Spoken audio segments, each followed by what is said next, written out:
Hi guys!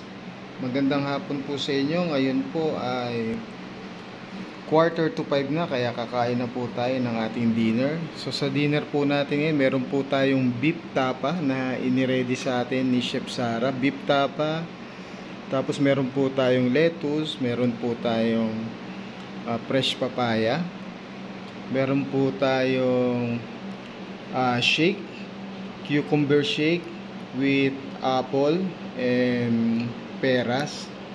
Yan po, no? And kiwi. So meron po tayong lettuce. At ito naman po yung ating dumplings. Veggie dumplings po ito. Veggie Taiwanese dumplings.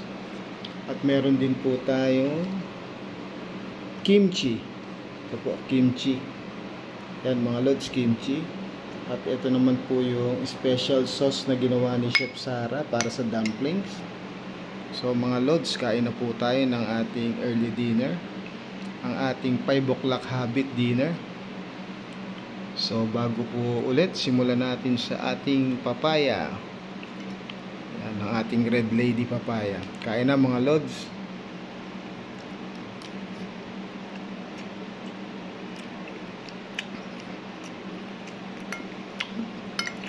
Sarap.